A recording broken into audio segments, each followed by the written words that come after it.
everybody, it's me, Shaw360, and I'm here with a really quick video for Topminkwon. She asked me to do a video about how I send photo cards, which I figured everybody sent photo cards the way I do, but maybe I'm mistaken, so I'm just going to talk about it really briefly, and if you have any questions, leave them down below.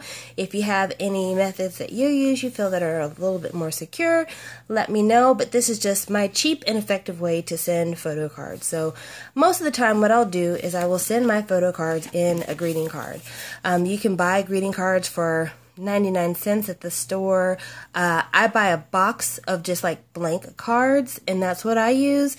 And the box of cards, I usually get them from like Ross or Marshall's, and they're like $4 a box for maybe 15 cards. So my cards are pretty cheap. But I'll get a card like this, and this will be the vehicle that I use to actually mail the photo card, because there's plenty of room to put the address, plenty of room to place a stamp, and also because it's kind of big, it gets treated a little bit more gently than if I send it in just a standard envelope.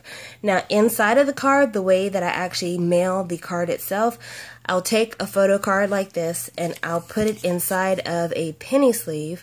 Penny sleeves can be found on Amazon, most card shops. Just type in the word card penny sleeve, you should be able to find it, and it's just a really thin kind of translucent card cover. My nails are a mess, don't pay attention. Anyway, I'll put it in the penny sleeve, and after I've put it in the penny sleeve, I put it in this top loader. And this is an example of a brand of top loader that I buy, the size that I normally get. That's the standard size.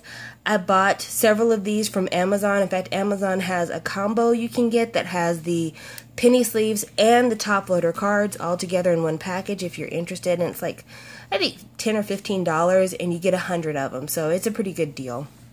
But after I've put the card in the penny sleeve and in the top loader, this is what it looks like, and you can see kind of the edge of the penny sleeve inside the top loader. So I put those together, and then I'll throw in a couple of extras. Like these are just some freebie cards I'll throw in there to be pretty, because otherwise it's kind of a non-event to get the card. And I just put those inside of the greeting card along with a little message saying, you know, thank you for trading me. And then I send it off, and that's how I do it. I do it the same way for US people as I do for international. The only thing I do different, I do take a little bit of bubble wrap, and I'll put some on both sides of the card inside of the greeting card so that it's a little bit, got a little bit of cushion, but I use a very thin bubble wrap. I don't use a thick bubble wrap at all, just to provide a little bit of extra cushion. But actually the top loader is the main thing that helps out, because the top loader helps to prevent bends, and then using the greeting card, because it's a little bit bigger, it helps to prevent loss, and it also doesn't bend as much. So that's the reason why I use it that way. But I've had somebody send me a card though in a really different way that I also found very secure. They sent it to me in a regular envelope, but they sent it to me in this. This is just 2 pieces of foam board. I don't know if you could tell from the width. Yeah, it's 2 pieces of foam board that have been clear taped together. They put the card, when I got it, the card was inside of the foam board like this, but it had been taped on all sides to prevent it from falling out or from sliding around. And I found this to be a really easy and effective way to send a card as well. But they did put the card in a penny sleeve before they put it in here to keep the card from sticking to the tape. So that was also a really smart move as well.